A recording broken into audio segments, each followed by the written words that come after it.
Okay, welcome everyone.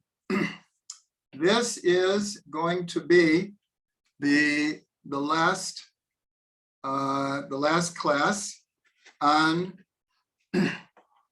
understanding the names of God. This will be the end of our mini series. The next 2 weeks, we actually, there is a part that actually continues with the name of God, but we're going to dedicate 2 classes to Pesach.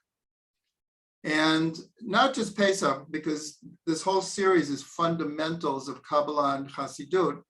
So we want to see in the holiday of Pesach and the way we observe it, the different customs, the different halachas, the different understandings, different fundamental principles of Kabbalah and Hasidut. So that will be the next 2 weeks. So for those who have been following the series from the beginning, I said that we were following the teachings of Rav Ginsburg as how he gave over about the names of God in his book, What You Need to Know About Kabbalah. And we said in the beginning that we're going to approach it in 4 sections. The first section was understanding the 4-letter essential name of God. The second was the sanctified names of God, and especially how they correspond to the Sfirot. And today we're going to do the last 2, which are called connotations, meaning the way we refer to God. They're not names of God, but in Jewish custom, in the Midrash, in the Talmud, in the Mishnah, different ways that we relate to God and we call him. And these are really his attributes. And then the last one are a very unique way to see how every word in the Torah, in a sense, is a manifestation of a name of God. So those are the 2 we're going to do tonight, connotations and understanding, in essence, the entire text of the Torah. So we're going to start with just a few examples. These are not all the examples, but we're going to deal with some of them. I mentioned last week that in the Talmud, of all the ways that we refer to God, the one that's used the most is referring to God with the name Rahmana. Rahmana comes from the word Rachamim, compassion. And we're told that this is actually, of all of the attributes that we might want to relate to God, that the one that is most related to the 4-letter name of God is compassion. So for those who were here last week, we connected the 4-letter name of God to Tiferet, to the sphere of Tiferet, whose inner dynamic is compassion, Rachamim. So in the Gemara, when they want to refer to God, today we're very used to saying Hashem. That's how we refer to God. We're not saying God's name, but we say Hashem, the name. In the Talmud, you don't really see that, but you see Rahmana. So that's one example of a connotation. It's not a name of God, but it's an attribute that we so closely associate with God that it's a way we refer to God. Another example that many people know is Hamakom, the place. And where this comes up the most is when you go to pay a shiva call, a visit to someone who's sitting in mourning. And so the traditional phrase to say, Hamakom yinachem etchem b'toch sharei avlei Tzion b'Yerushalayim, that Hamakom, the place, should have compassion on you among all of the mourners of Zion and all of Israel. So that's what this is most commonly referred to as hamakom. So where does this come from? We might have learned this already. Review is always good. One of the things we're going to really focus on tonight are the 13 midot of rachamim, the 13 aspects of compassion. I'll explain that when we get there. But this is what God revealed to Moshe after the golden calf, when Moshe was praying for forgiveness for the people. And when God grants the Moshe's request, he reveals what are called the 13 midot of rachamim. And we're going to learn about them in a few minutes. But as part of that, God tells Moshe, you can't see my face and live. No one can see my face and live. You can see, as it were, my behind, but you can't see my face.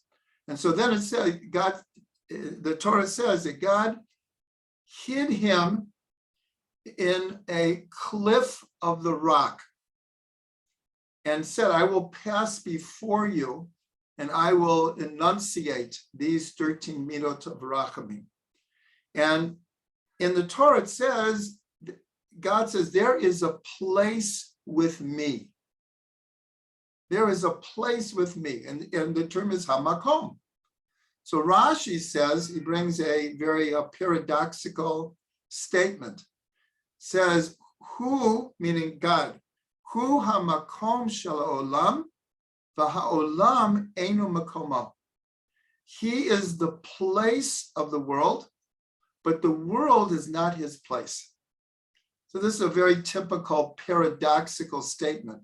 He is the place, hamakom, of the world, but the world is not his place. Meaning God created space, but if you try, and he fills every point of space, but that is not the whole picture of the essence of God. In a certain sense, that's the immanent nature of God. The the transcendent nature of God is not of this world. So that's what the statement means. He is the place of the world, but the world is not his place. So that's the source of referring to God as hamakom. So, and maybe I'll be able to share this on the WhatsApp, but it's given over in Kabbalah that if you take the 4 letters of God's name, a yud and a hey and a vav and a hey, and you take their numerical values and you multiply the numerical value of each letter by itself. So yud equals 10. So 10 squared, 10 times 10 equals 100. 5, hey equals 5. 5 squared equals 25. Vav squared equals 36. And the second hey squared, 5, is 25. So 125 and 36 and 25 equals 186, which equals hamakom, the place. So this is a very deep understanding. How do we get to this term hamakom? Is by multiplying, because in Kabbalah we're told that any number that's squared, it's its completion. So this is just a very beautiful understanding. And another understanding is that less people are aware of, and the Arizal brings this down, especially in relationship to shaking lulav. And if anyone remembers, I think it's from, I guess his name was Uncle Moshe. He had a song, God is here, God is there, God is truly everywhere, up, down, all around. That was Uncle Moshe. So a whole generation of kids grew up on this song. But this is really the kavanah of shaking lulav, because we're shaking in all the directions. He's Here, there, he's everywhere. He's up, down, and all around. And so the Ari says that, and we're going to see in a minute in the 13 Midot of Rachamim, one of the names of God we learned was an Aleph and a Lamed. The name El, or we refer to it as Kale. This name equals 31. If you imagine God being in all 6 vortexes of space, so there's 6, height, width, and breadth. So 31 times 6 equals 186 equals Hamakom, the place. This is brought down from the Arizal. He said this is one of the Kavanas. Maybe this is where Uncle Moshe got it. But that's how we shake Lulav. We're shaking to the 6 directions. And the Ari said to have this name in mind because it will help us realize that God is truly everywhere. Another way we refer to God, especially in our days, is Rabbono Shel Olam, or in English, Master of the World. Ribbono Shel Olam. Again, this is not a name of God, but this is one of the ways that we refer to God. In the Talmud, they had a similar term, which was Alufo Shel Olam. Now, in modern Hebrew, an aluf is a general. Like the head of the army is the one who has 5, called falafels, 5 stars. That's the head of the army. But he's called an aluf.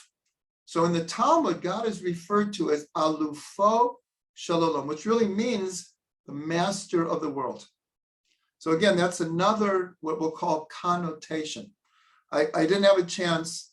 I saw someone put in Yiddish, it's Eibishter. Many people refer to God as Eibishter. I have virtually no Yiddish, but I believe it means like our Father in heaven. I believe that's the translation. If anyone knows better, please put it in the chat and we'll get to it. But that is actually another term, Avinu Malkeinu. It's one of the very important prayers that we have. Our Father, our King. And many times we refer to God as our Father, Avinu, our Father. So these are a few examples of connotations. Now I'm going to share the screen.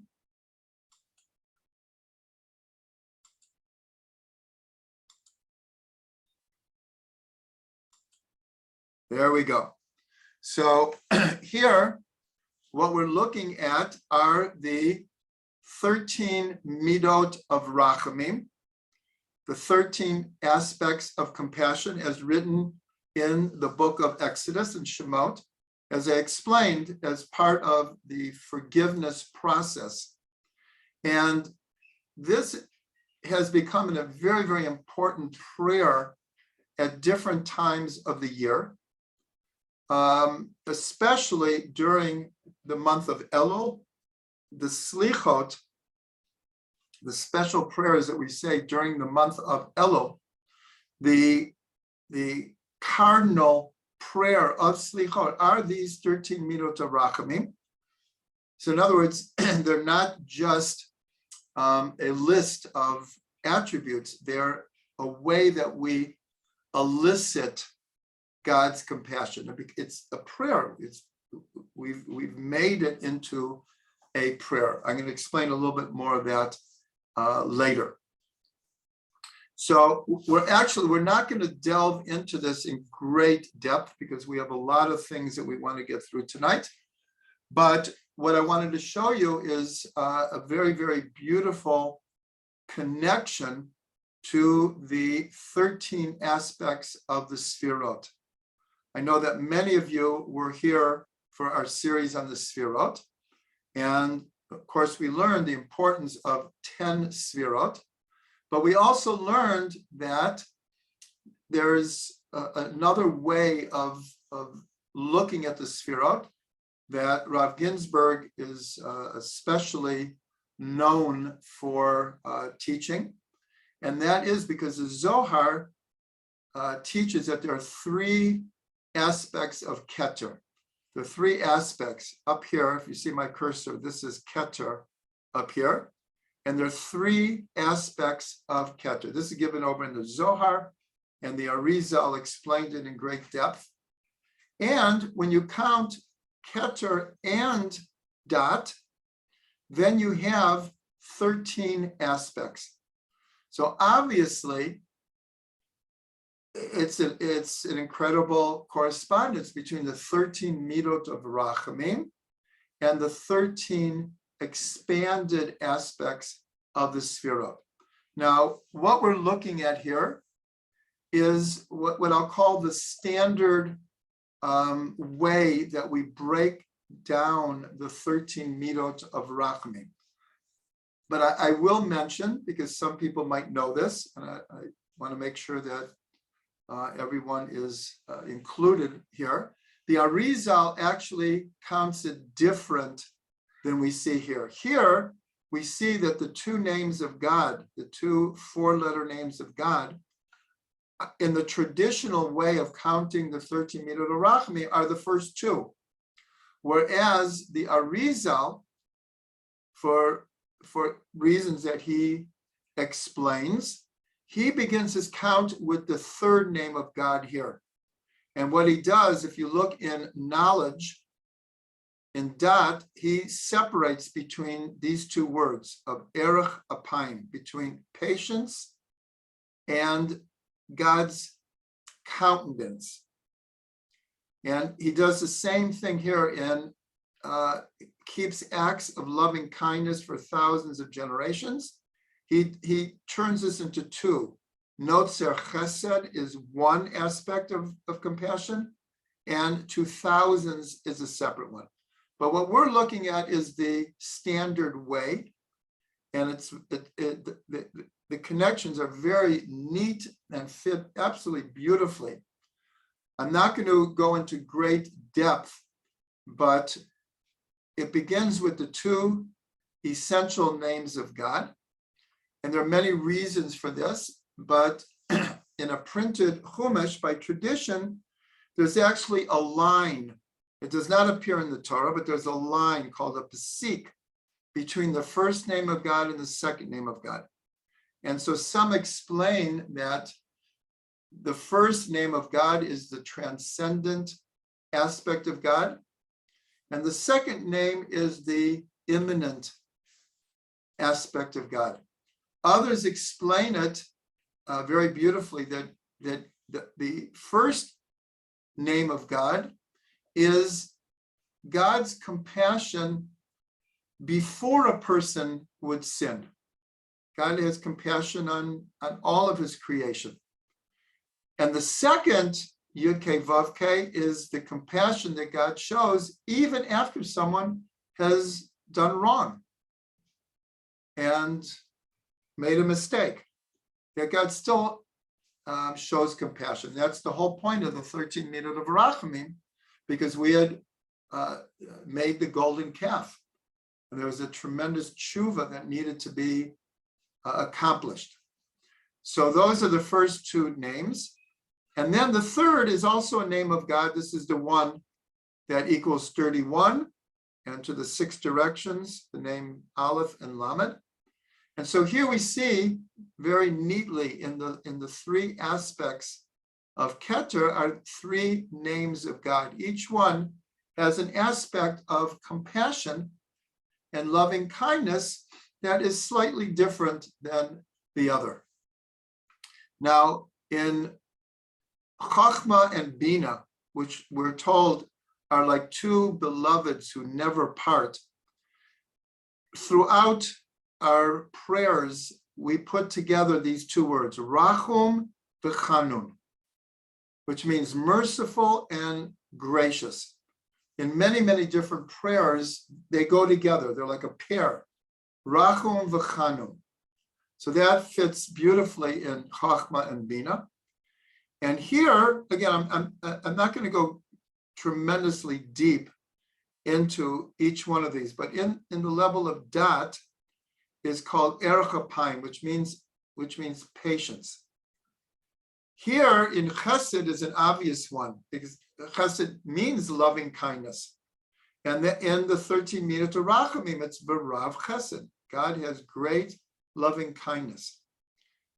In gevura, it's and truth, because truth is like a judgment. Something is, if it's true, then it's yashar, it's straight, it's clear, and it's like the laws of nature. They're dependable. They're emet. Tiferet is that God keeps loving kindness for thousands of generations. And then in the last four, it's all about forgiveness. In other words, from the beginning through Tiferet, it's the emphasis here is that God is a loving, kind, merciful God. And the last four talk about after a person has sinned, that God bears iniquity, that's nosei avon, and pesha, and he bears transgression, and he bears sin. These are three different types of sin based on if they're on purpose, if they're by carelessness, if they're by accident, if they're unconscious. And the fourth one is in Malchut, because this is the power of a king. In kingdom is the king has the power to absolve. V'nakeh literally means to cleanse. That a king has the right to absolve someone's sentence, or if someone is in jail, to free them. And even today in governments around the world, the president or the prime minister, depending on the country, has that right. So here, this is probably the most concentrated and focused list, as it were, of God's attributes in the entire Torah. And as I mentioned, we have turned this into a very important prayer in the month of Elul, Rosh Hashanah, especially Yom Kippur. And for some people, actually, in the prayer that's called Tachanun, which is also a prayer for forgiveness, we say this almost on a daily level. So that was the 13 Midot of Rachamim. Okay, so now I want to get to another group of connotations, and that's in the Amidah, in the silent prayer that we say 3 times a day. And I'm not going to go through all of them because there are many ways that we refer to God. We say in the first blessing, Hakel, Hagadol, Hagibor, Vahanora. The great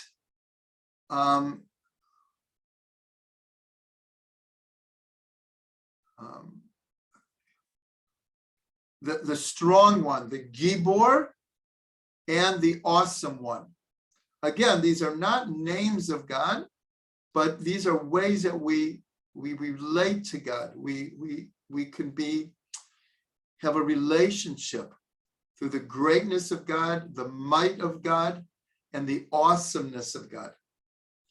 And then at the end, the third blessing of the Amidah ends, Baruch atah Hashem hakel hakadosh, the holy God. And so this brings us back to another very, very well-known connotation is Hakadosh Baruch Hu, the Holy One, blessed be He. Because holiness is an attribute that we relate to. that we associate with God. And one of the mitzvahs of the Torah is to emulate God. And so in Parsha Kedoshim, it says, God says to the Jewish people, you shall be holy, for I, your God, am holy. So here, this is in the Torah itself, where just like we learned in the 13 Midat Rachmim, this is God, in a sense, speaking of himself, revealing to the people, these are my attributes. These are the ways you can come to know me, by emulating me. So that's why it says in the Talmud, it says, just like God is Rachum, is merciful, so you shall be merciful. Just as God is gracious, you shall be gracious. This is one of the 613 mitzvot of the Torah, is to emulate God. And so how do we emulate God if we don't have any concept of the attributes of God? So that's what we're really learning about tonight. And we are not by any means going through all of the attributes, but we are definitely touching on some of the main ones. So this last one, the third blessing of the Amidah, is the holy God, the God of holiness. And therefore, that's one of the ways that we emulate God. Now, we're going to close the section about connotations with a very, very interesting philosophical debate. And the centerpiece of this debate is Maimonides, is the Rambam. And the Rambam was known to encourage and advocate with an attitude of shlila in relationship to understanding God. What the Rambam was saying is, whatever attribute we can think of in human terms, we should not think of God this way, because that's limiting God. So and this is very a part of like how to meditate. So the Rambam's attitude about the attributes of God are that even though everything we just learned and all of the different connotations, including in the Torah itself, this idea of God, the great, the mighty, and the awesome is in the Torah. It's in the book of Devarim. So these are in the Torah itself. So, but nonetheless, the Rambam wanted to teach that if you really want to understand the essence of God, you have to like clear your mind of any human concept of an attribute that you might want to, as it were, pin on God. So he would say is, if you think of God as being full of chesed, full of loving kindness, so in a sense, you have to go beyond that. You have to understand that whatever the Torah means by God being Rav Chesed, it's not exactly the way we think of it. So this was, the Rambam is very, very known for this. And this is a type of meditation where it's almost like in Purim, we learned about Ad Lo Yada. And the expression, the greatest knowledge is to know that I don't know.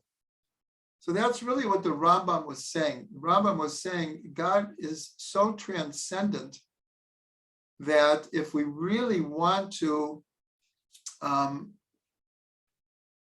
get close or envision his essence, we have to clear our mind of any human attribute. Now, everyone does not agree with the Rambam for the simple reason because these attributes are in the Torah itself. Some of the connotations are from later, like Alufo Shel Olam, the master of the world, or Hakadosh Baruch Hu. These have come down by different rabbis, different mystics, different sages, but the Torah itself talks about God's attributes.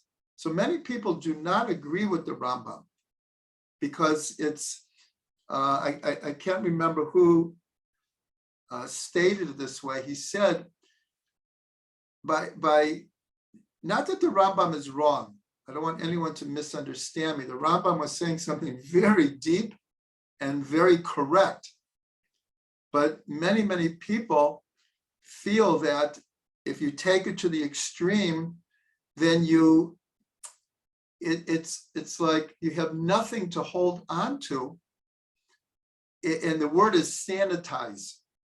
If you sanitize God of like anything you can think about, well, it makes it very difficult to relate to God. So we do relate to God as being gracious and merciful and loving and holy and all of the things that we mentioned tonight. Okay, now for our last section, this is a very, very intriguing idea, is the Rambam in the introduction to his commentary on the Torah, one of the most important of all commentaries on the Chumash, the 5 books of Moses. In his introduction, he says there's a way of understanding that the entire Torah is one name of God. So that's like, whoa, what does he mean? What does he mean that the whole Torah is one name of God? So Rav Ginsburg, in the book that I've been following the way that he presents the different names of God and the different connotations, etc., is that nothing can exist without a spark of God animating it. Everything in the world, from mineral to vegetable to animal to human. When I mean mineral, we're talking about tens of billions of galaxies.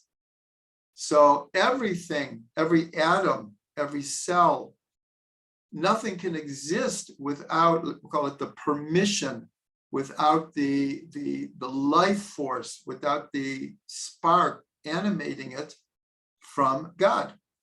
So in a sense, that's how we can understand what the Rambam meant. Because we say all the time that the Torah is the expressed will of God, of the Creator. And so actually I'm going to add one. This is a very, very important one. One of the connotations that I didn't mention is when we relate to God as the one who gave us the Torah. So an expression that is used in the Talmud is mipi hagevura, from the mouth of Gevura, one of the Sfirot, from the mouth of might. So why was this one chosen? Of all the ways we could relate to God as the giver of the Torah, from the mouth of Gevura. So it's explained that the Torah is highly condensed. Like we talk about the Tzimtzum. Here we're talking about the will of an infinite creator being contracted into letters that then reflect God's will and God's wisdom. This, from, as it were, from God's side, this takes enormous Tzimtzum to be able to take infinite light and wisdom and to condense them into the letters of the Torah. So that's what it means, mipi hagevura, from the mouth of might, because as it were, it took God's gevura to be able to do this kind of condensation into the letters of the Torah. So coming back to this idea that every word in the Torah, in a sense, is part of what we'll call an expanded name of God. So one of the things that I've mentioned before is that in the Zohar, when it relates to the different verses in the Torah, almost always will translate it into sfirot. In other words, there's a certain energy animating a verse or a story or a name or a place in the Torah. And the Zohar, which is obviously on a very, very high level, was able to translate virtually everything in the Torah into manifestations of the Sfirot. Now, the Arizal did a very, very similar thing with the names of God. And he did it through Gematria, through numerology, where the Ari was able to look at a verse, and by analyzing the numerical values, and there are many, many different types of Gematria. It's not just each letter has a numerical value. We already mentioned the idea of squaring numbers. There's many, many types of Gematria. For those who are following the 70 Faces series, we're going to get to 20 of the 70 chapters are about numbers in the Torah. Numbers are so important. The Ari was able to analyze not just the Torah, but also the prayers. And he found names of God all over the place, but they're hidden. You have to be on the level of the Ari. Okay, Baruch Hashem, he revealed them. And these are what are called the kavanot of the Ari for prayer. As he was able to take, for example, the Amidah and reveal that in all the words of the Amidah are ways of seeing different names of God. And that's what we learned last week. You would say, well, what's the importance of knowing the difference between the names of God? Because each name of God represents a different energy and is used in the Torah in a different way. So all of this is just to explain this concept of the Rambam, that the entire Torah is like one name of God. That sounds very theoretic, but what I'm trying to say is that the Zohar, in its way, revealed the whole structure of the Sphira, which of course are connected to the different names of God. That's what we learned last week, how each name of God is connected to one of the Sphirot. And the Ari, now there are others also, but the Ari was famous for revealing names of God hidden in the text. Now, I mentioned before the idea of the 13 Midot Rachamim. We've turned it into a prayer. When it doesn't say in the Torah per se, God says, I'm going to teach you a prayer. But it's understood that the reason that God revealed the 13 Midot Rachamim, the 13 aspects of compassion, was so that people could use them to elicit God's mercy. And to elicit means to pray for, to speak, to express ourselves to God in prayer. And so Rabbi Nachman of Breslov had a very important concept. He said, you should turn your Torah into tefillah. He made this a general statement, not necessarily about the 13 Midot Rachamim. A general statement is each person should turn their Torah into prayer. So what did he mean by this? And this is an incredibly important, fundamental concept of Chassidut. Is what he was teaching was that anything that we learn is when we're done learning it, we should realize that we want to connect to whatever we learned in a very, very, very deep way. And we do that through prayer. So whether we're learning the portion of the week, or we're learning about the holidays, or we're learning about the laws of Pesach. Just 1 second.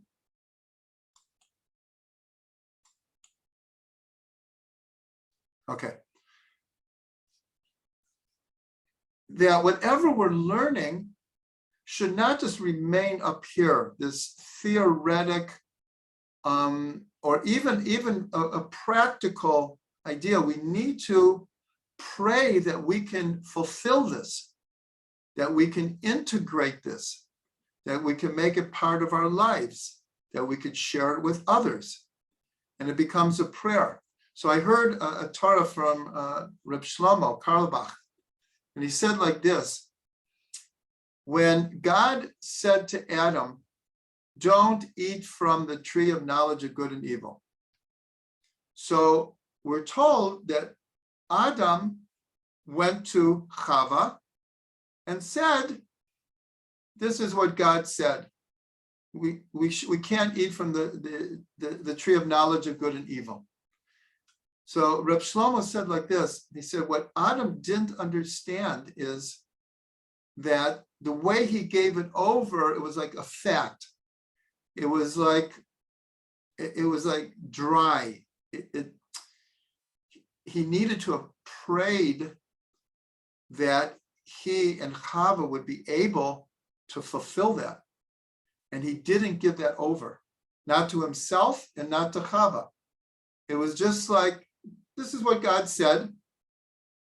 But if he would have prayed over it, and he would have given it over to Chava in a way of a prayer, that we should have the strength to fulfill this mitzvah, it might have turned out different. And that's what Rabbi Nachman was saying. He was saying, like, take your Torah and turn it into tefillah. Make it a living part of your desire to come close to God, to come close to the Torah, come close to your own soul, to integrate whatever you're learning, and it should be really part of your life, not just like an intellectual exercise, or even learning about what to do, but as an obligation, without it like really touching the depths of your soul. So based on this, we could invert it and say that we should take our tefillah and turn it into Torah. Now, what does that mean? So many people learn how to pray, but never necessarily learn the depths of the prayers. In other words, this is how you pray, when you pray, where you pray, how long you should pray, how you should stand when you pray. But what do the prayers actually mean? In other words, studying the prayers like you would study the Chumash. To just like every year, we go back to the same Torah portions over and over again, and we try to learn something new about them, something deeper, some new revelation. But how many of us do that with our prayers? We pray and we memorize it, and sometimes it touches it. Many times we're going through the motions. So just like we have to turn our Torah into prayer, also we have to turn our prayer into Torah. We have to like learn the depths of prayer to make it meaningful for ourselves. Now, just a few more things is that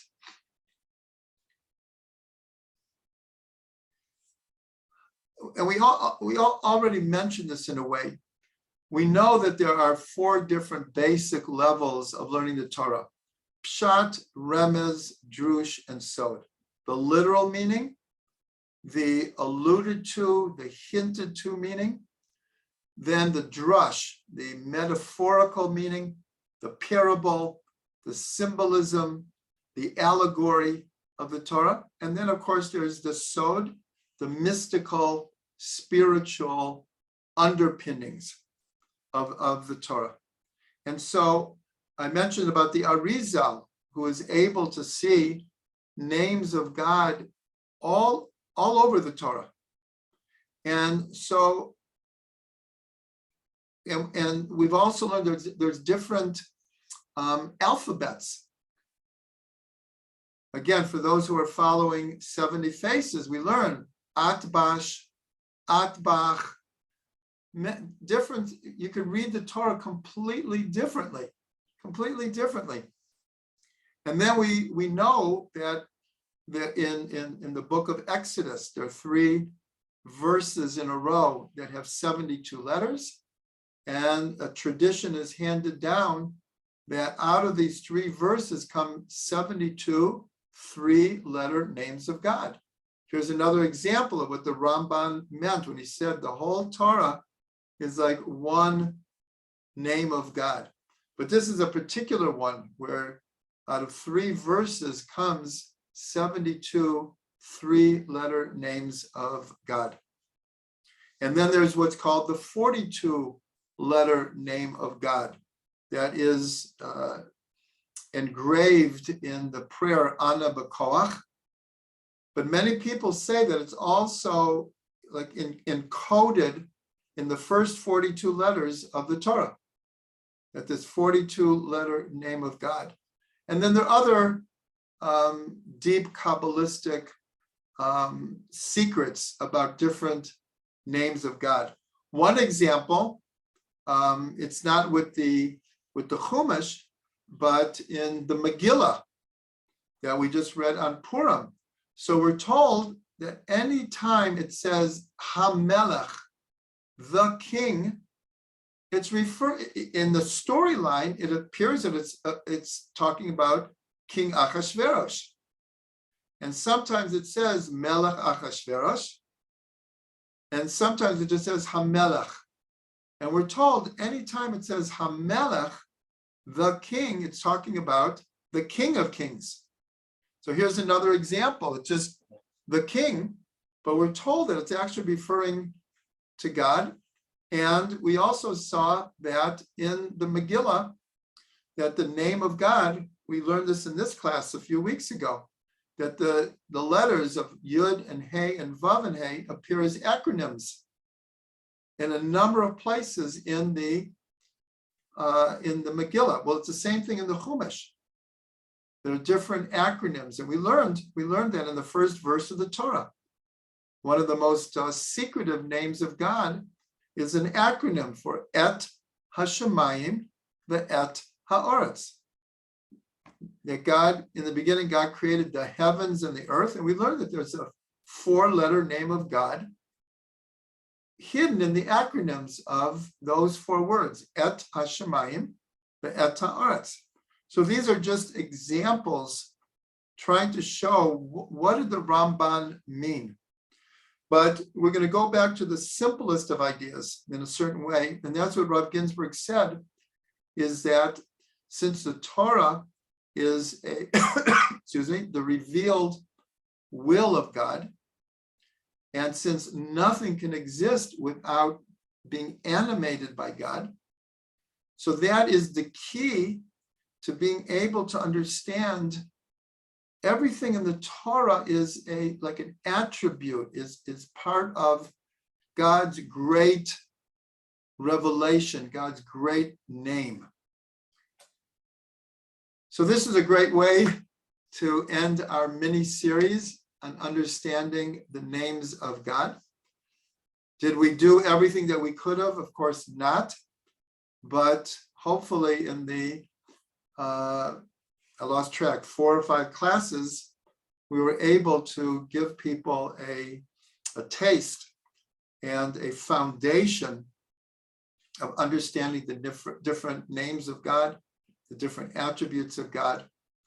And my blessing to all of us is that we're able to take these teachings and do exactly like Rabbi Nachman said, is to turn our Torah into tefillah. That we should take everything we learned about the names of God and then approach God and pour out our hearts out, how much we want to be close to God, how much we want to understand our own lives, what's happening in the world. We want to understand the Torah. We want to understand Hashem.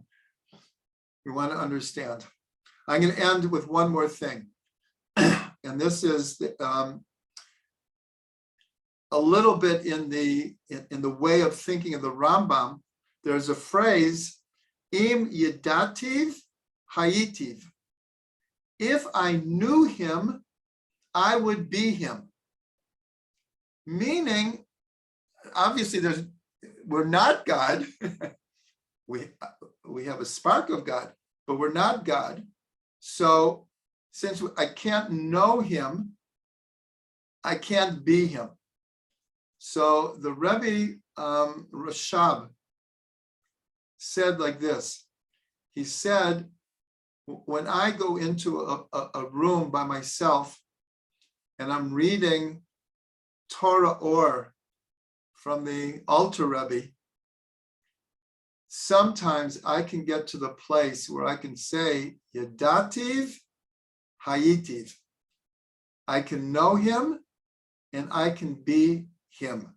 But it doesn't mean I can be him. It means that since we have our souls are a spark of God, Chelak Elokah Mima'al Mamash, an actual part of God above. So there is a way that we can come to know him completely, absolutely, not exactly. But what the Rabbi Rashab was saying, there are those moments of clarity. There are moments of clarity where we can, what's called devekut, we can cling to God. So I want to bless all of us to be able to turn our Torah into tefillah and ultimately to know God the most that we can as finite human beings.